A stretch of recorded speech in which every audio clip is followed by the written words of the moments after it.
Hello everybody, welcome back to some Borderlands 2.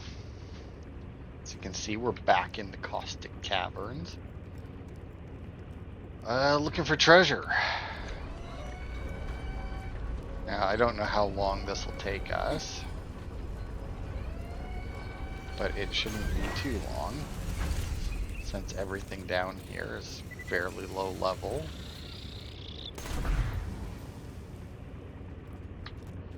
And we'll die very quickly.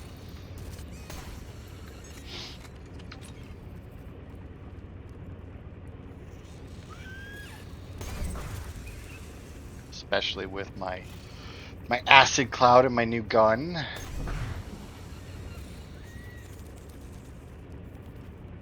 Although apparently my aura is doing it as well, which is nice. Alright. So under the acid-soaked railway, that's got to be this.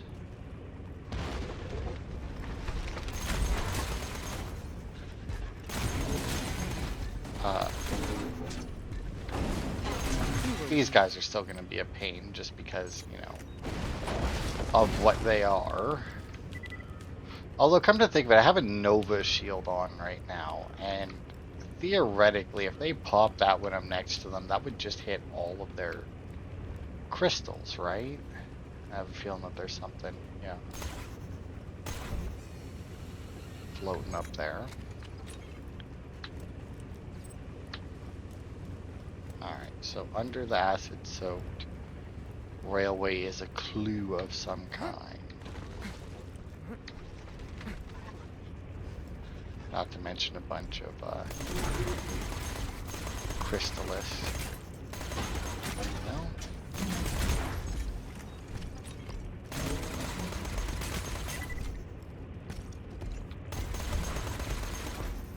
God, I hate these things.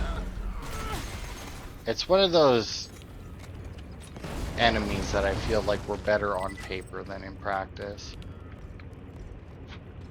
Because, I mean, theoretically, right, there's nothing wrong with them.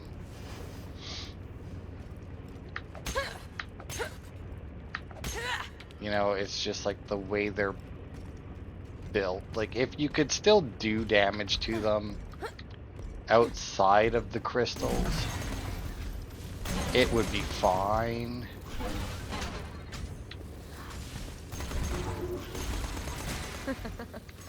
But, like, yeah. Anyway. Okay, so under the... What the fuck is attacking? Fuck off. I don't care enough to get those. Ow.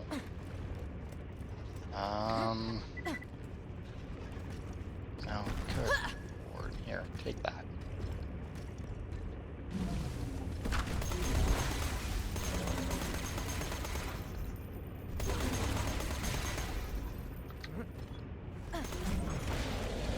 Just fucking die.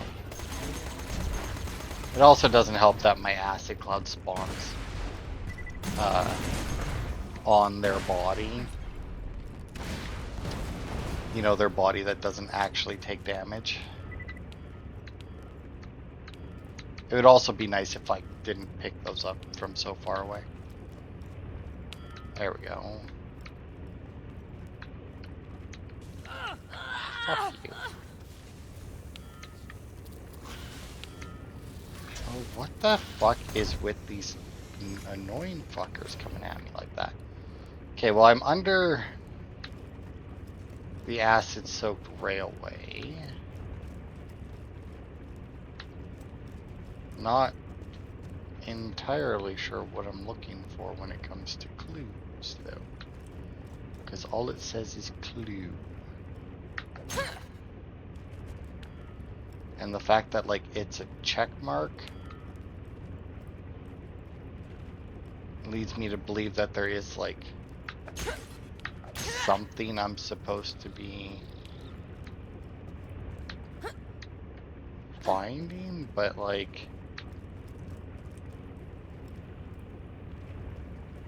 I mean, unless it isn't over here.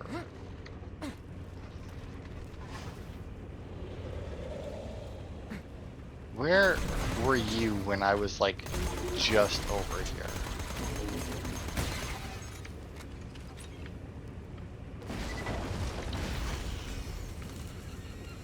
I'm just fucking spawned dead, basically. Oh, what now? Really? Yeah. Seriously, where are you dickheads coming from? Like, why is there just a bunch of shit spawning up there and coming all the way down here? Like, the aggro range itself should be enough to make me not have to deal with them. But yeah, I have no fucking idea what I'm looking for here. Thought maybe it would be in that, but... Because, I mean, this has got to be the acid-soaked railway. Like, they're... Like, if it's the first clue, right? You would assume that the first clue in the Caustic Caverns, which theoretically nobody should have been able to get to since Sanctuary was sitting on top of it, and there's no other exit from it. Like, I don't fucking get it. So I give up. I'm just looking it up.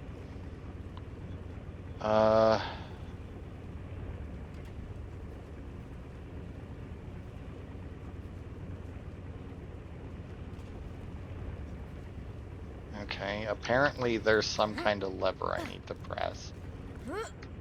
Oh, wait, I might actually see it.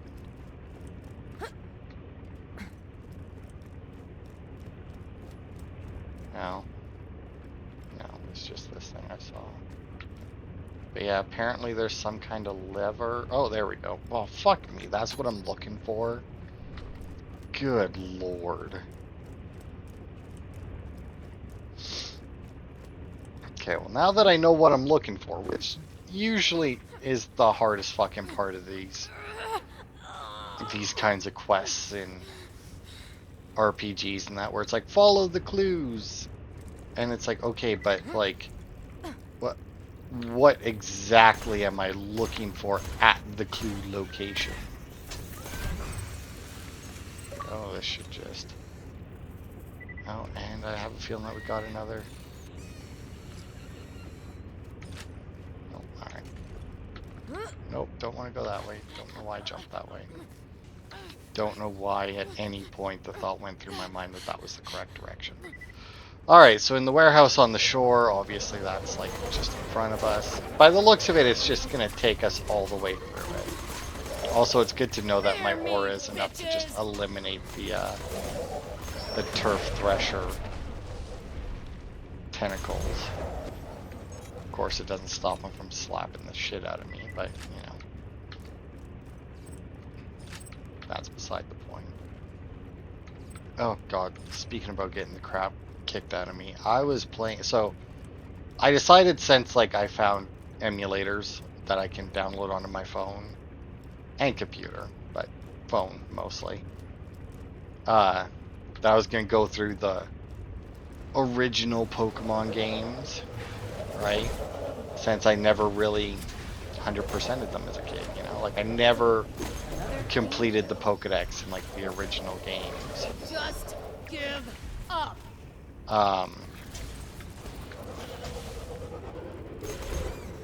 So like I already played through Pokemon Yellow, completed the Pokedex, defeated the Elite Four, you know, whatever, done. And then obviously, you know, I did play a little bit of Blue and Red and that just to get the Pokemon that I couldn't get in Yellow. Now I'm playing through Crystal, and good lord, the fucking, I don't know why they did this, but like it is fucking almost impossible to get evolution stones in Gen 2 Pokemon. Like, you can get one, like I think there's one or two of each that you can get guaranteed, but then if you need more, which you do for some of them,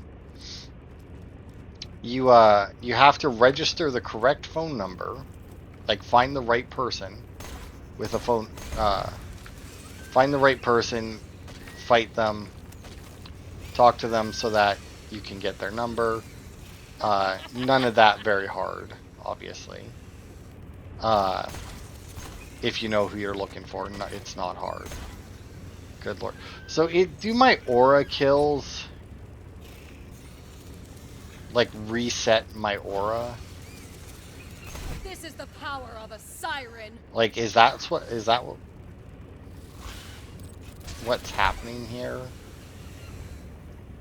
Where, like, because I'm still technically the one killing them, it's just reactivating the aura and then killing them more. Because that's even easier. That's literally 0 bullets on these larval barkids. Like, and I still need to find the stupid thing here. But anyway, like I said, been playing through Crystal. Just beat Whitney. Not too bad. Probably also the other thing is, like, because it's an emulator,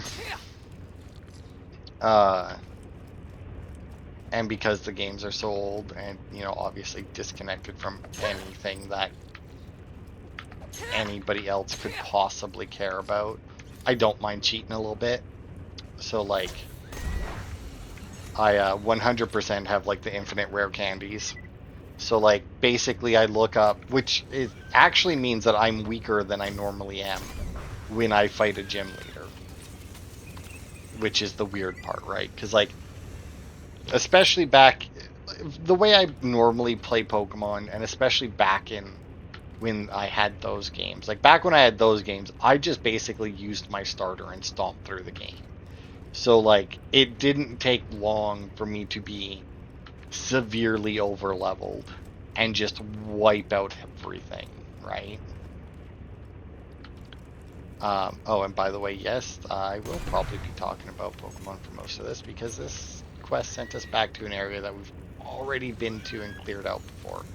So I don't really have anything in the game to talk about. And then, like, once it got to, like, Gen 3 and, like, the double battles, right, I would level up 2 Pokemon in case I needed to end up in a double battle. And in all honesty, with Gen 3, probably still didn't even do that. And probably still just leveled up 1 and just had whatever in the second slot die because I didn't care. Oh, there it is.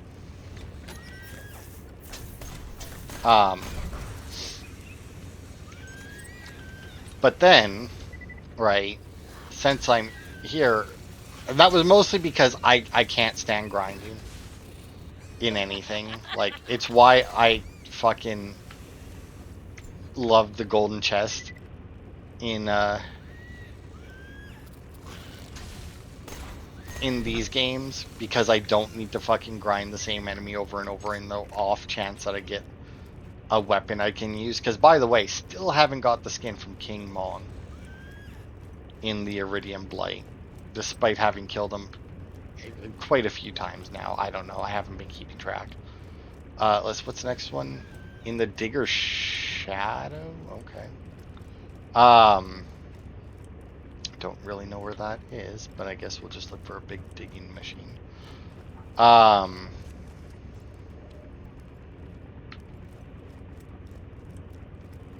Yeah. So now with the rare candy, though, I don't actually need to grind, which means I don't mind. Which means I'm actually using different Pokemon. So, like, basically what I do is, like, I start the game, get my starter, play like normal, catch what I want, whatever, yada yada. Play it the same way I always do. I catch everything there is to catch in on the route or in the cave, whatever, before moving on to the next area. And then obviously, okay, that's got to be the digging machine. Hello. And then, you know, obviously I move on to the next area, and then because I have the rare candies, whenever I reach a gym leader, I will then just level up my Pokemon, including the ones that I'm not actually using. I'll level up the ones I'm not using until they evolve, but I'll still level them up in case I decide to switch out. I won't level them up. So like if I catch like a Psyduck early on, because it doesn't evolve until like level 30 something, I don't just immediately rare candy it to 33 or whatever and have it evolve into a Golduck to fill out the Pokedex. I'll level it to 10 and then I'll level it to 20 and whatnot. And then once I level it so that it levels up or evolves, if I still haven't used it by that point, I usually just leave it as whatever level it evolved at and say screw it and just well, I guess it's already boxed because I take it out, level it up, and then box it again. But yeah, so what I'll do is like once I make it to a gym leader, I'll take out, I'll go through all my Pokemon in my box and in my party, and I'll level them up to the based on what the gym leader is. I won't level them up directly to the gym leader's like top Pokemon level or whatever, you know, like I'll level them up generally to the nearest 10. So like the first gym leaders, I'll usually level it up to, well, like, because actually Gen 2 is really weird. It's like in Gen 1, right, like when I did it, Brock's Pokemon I think are 12 and 13, I want to say.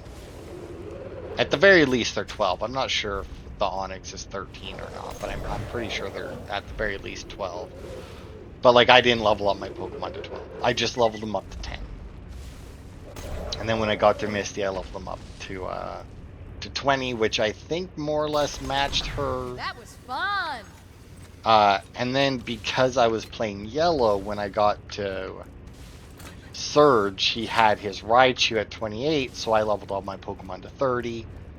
But then because in Yellow his is 28, and I leveled to 30, it meant that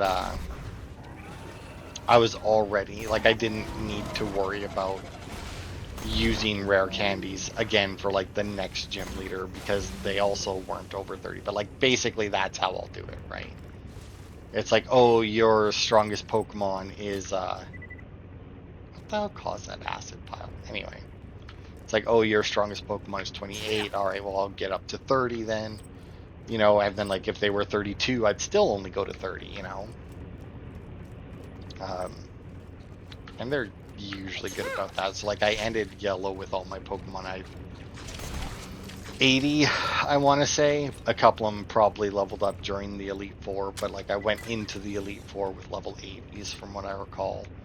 And also the first time I've ever went to the Elite Four without already being over, or without having at least one level 100. I'm also not entirely sure what Doll's Bloody Sixth is. I'm assuming it's this place that's over here, but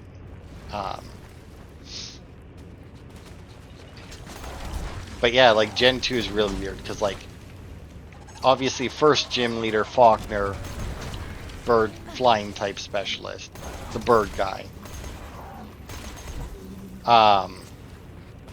only level 8. He has like a level 8 Pidgeotto, which first of all should be impossible, but you know, whatever.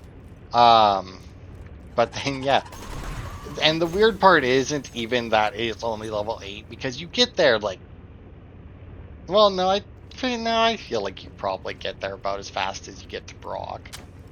I mean, I remember in like my first run through of Pokemon, I want to say I had Gold as a kid. Like when I fought the rival for the first time, I already had a Quilava. Access top floor of the facility. All right. Like I already had a Quilava when they were still at like they still had their level 5 Totodile. Like I said, I like over leveled a lot when I played it as a kid because I just would use the starter. Now, to be fair, it also helped, or didn't help, to overlevel me with the fact that, and this is still true more or less to this day, I don't really, I never really avoid fights. Like, I will fight every motherfucker, and like, I will fight every fucking Zubat in the cave, you know? I don't know how to get to the top floor of the facility now. Where are we going? Back there, eh? Alright. Well, I'm just gonna go back this way then. Because at least I know everything's dead this way. But yeah, like the weirdest part about Faulkner's Ace being level 8 is that you also have to go through, I think you have to go through Sprout. Yeah, because you go, what do you get in Sprout Tower? Maybe you don't have to go through Sprout Tower, but either way, Sprout Tower's right there. And, the fucking guy at the end, and I think the second last and the last guy both have stronger Pokemon than Faulkner, and not only are both of their Pokemon stronger than like a higher level, because both their Pokemon I think are level 10, they're also bird Pokemon because they're Hoot Hoot. Like,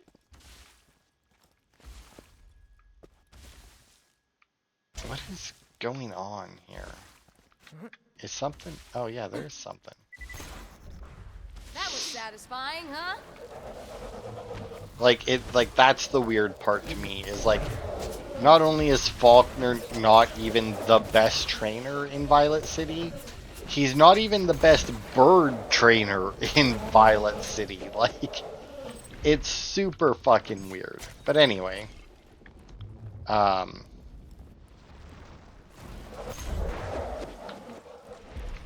right, as I was saying. So basically that's how I've been going through it. But I just reached, like I said, I just beat Whitney. And it was actually the hardest fight against her that I've had. Still not super hard, because I had an Onyx that could just tank the hits. Like, they were nothing. Because, you know, it was an Onyx, and her strongest attacks are Stomp and Roll Out. And not only were neither of them super effective, I also had Mud Slap, which lowered her accuracy and made her miss Roll Out and reset its damage counter constantly. Yeah. Now, technically, you can make the fight even easier if you do the trade for Abra for Machop there, because like the Machop that you get is guaranteed to be female. It's obviously fighting type, which is super effective against Whitney. The female part is important because then she can't use Attract or whatever on you. But then yeah, it's also super effective. And it gets boosted experience, but I don't really care about boosted experience, obviously, because I'm doing that. But anyway, obviously right after that, because I want to catch everything that I can, I made it to the, what is it called? Like is it called the National Park? It might be National Park, I'm not sure. But the park, anyway, where they have the bug catching contest. And I vaguely recalled the bug catching contest from when I was a kid, but I mean, just more or less the mechanics of it, you know. It's like, here's 20 balls, go catch a bug. Strongest one wins. Never understood as a kid what they meant by strongest. Turns out it's just basically their health. If you catch something at full health, you'll get more points. But, yeah, it turns out, fucking, the game more or less cheats.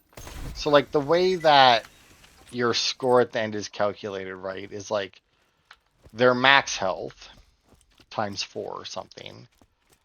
And then their IVs, which you have 0 control over. And then their remaining health, which obviously you do have control over. And then also, though, and then if they're holding an item, you get bonus point. But I don't know how much that matters, because from what I could see, it was 1 point. if I was reading it correctly. But anyway, so basically, if you catch a max health or Pokemon with high health, which the highest health that you can get in there, I do believe, is Scyther and Pinsir, which is great because those are the only two I actually care about catching in there. Because you get to keep only the last Pokemon you catch. So I can't catch both Scyther and Pinsir. I basically have to pick one during the bug catching contest, and then I gotta wait until the next contest to catch the other one. Thankfully, since I'm playing Crystal, they're the only ones that I actually need to worry about catching in the bug catching contest. But if you win, you get a Sunstone. And unfortunately, I need Sunstone. I don't actually know how many Sunstones I need. I can only actually, for some reason, remember that Blossom requires one. I know there's got to be at least two. And I want to say Sunkern, but I'm not 100% sure that's correct. But anyway, so basically I need to win. But there's this one trainer, Cool Trainer Nick, who's a fucking asshole. Because, like I said, max health times 4, remaining health, both things you can easily control by, you know, obviously just finding the stronger Pokemon, and then they all have level ranges, so, you know, finding one at the maximum level that they can spawn at for, like, Scyther and Pinsir, that would be 14, I do believe. And then just making sure that you don't do damage. You can still put them to sleep, you can still paralyze them, which is what I went for, because I have Thunder Wave, I'm gonna fucking use it. Oh, look at that, a new skin. That I can't pick up because apparently my inventory's full.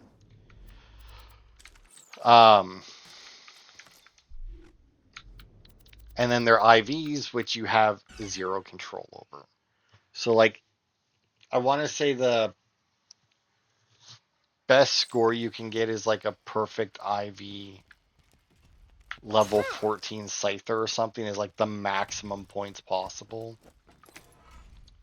You found the buried treasure. Go you.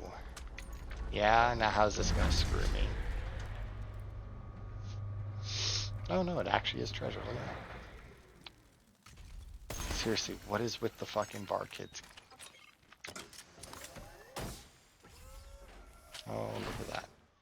A bunch of pistols. Let's see, that's 5 green pistols. Get rid of 5 random weapons. And I don't care what they are, because they're not going to be better than what I have. Alright. But anyway, so like the way that it determines... So basically when you enter the contest, it'll choose 5 trainers out of a pool of 10 to be in the contest with you. And then once the contest ends, each of those trainers has 3 Pokemon that they might catch at like a general score level. Like it's not precise, but it's like around this level, right? Like probably within 1 to 2 points, just based on my experience earlier today. And fucking Cool Trainer Nick, you need like so fucking close to a perfect IV Pokemon to beat even the lowest score Pokemon that it's possible he catches. Like, it is absolutely ridiculous. Like, literally, if you look up tips online for how to win the bug catching contest, one of the tips will be save before you start the contest. When you go in, go to the left side where the grass splits, and if you see Cool Trainer Nick there, reset your game. Like that's how bullshit he is like literally just reset your game. There's no point. Because odds are if he's there, you're getting second at best. Like there are other people who can catch pretty good ones. Like he isn't like the only one that can catch good things. But he's guaranteed to catch something that will beat the majority of the Pokemon you come across. Like it's absolutely ridiculous. Tactical Dominator. 761 is pretty fucking decent. I'm actually gonna look at that. What level is it? It's 28, but my last go at the chest didn't really turn out well for me. Like, oh right, 126, but it's also elemental, so is this. But it's also a shotgun spray. And you're right, 29. I'm just gonna sell. I'm gonna assume this one's better because it's just so good. All right, but anyway, yeah. Like I lost to that dickhead so many times, and just had to reset before I finally looked up a guide, and was just basically told that like, yeah, you just can't beat him basically. All right. Go back to Iridium Blight. 31. All right, so we'll get into Arid Nexus, but we won't do anything once we're there. We'll do this part of the quest because we can also do this challenge. And I should be able to do the challenge easily enough. Hey y'all, welcome to new and improved Catch a Ride. Um, 47% more than 26% but yeah, it's not good that that's a thing in the bug catching contest where there's basically one trainer that's near impossible to beat. And I think the thing with their IVs, I don't think it actually is like perfect IVs. I think it has something to do, now that I'm thinking on it, I think it has something to do with whether their IVs are like even or odd numbers or something. That ought to do it. The way to the info stockade is open. Get in there and find out where Jack's got Lilith and the Warrior. While you're doing that, I'm gonna pay a visit to a Hyperion outpost. See if I can't steal some heavy armor for our final assault on Jack. Oh, that quest must be for a different, or that challenge must be for a different quest. It must be for something over here before we go to the Heroes Pass. Because, yeah, it has something to do with, like, Claptrap opening something for you. And clearly, he's not going to be opening this for me. Well, whatever.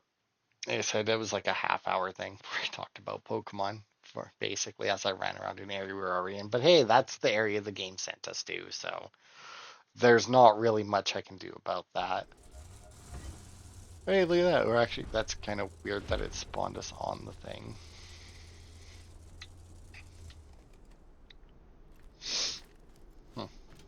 A lot of purple goo everywhere.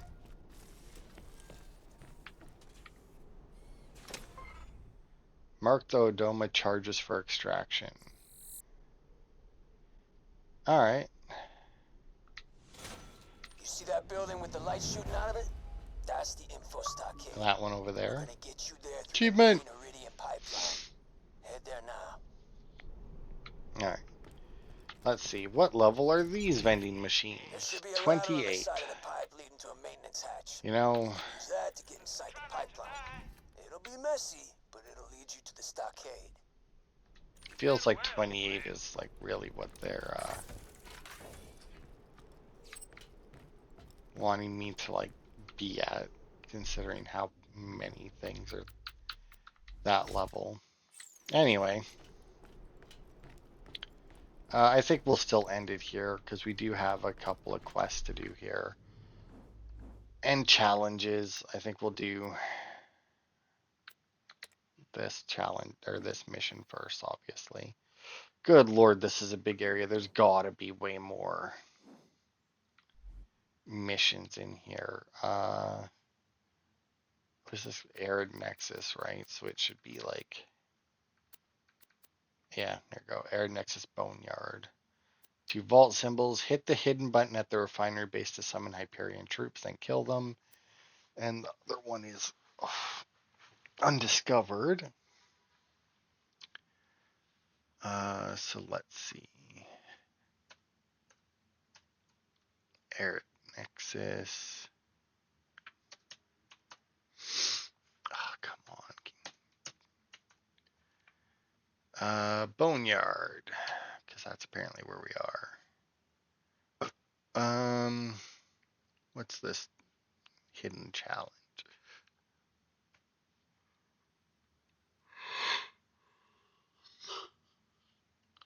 Dead air.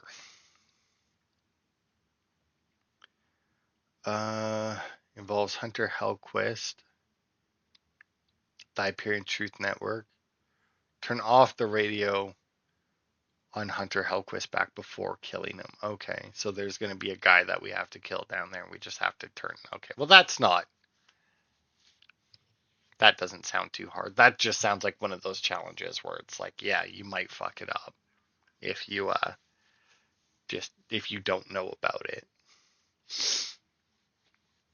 But anyway, I guess I don't know. It doesn't actually look that big, actually, looking at it. But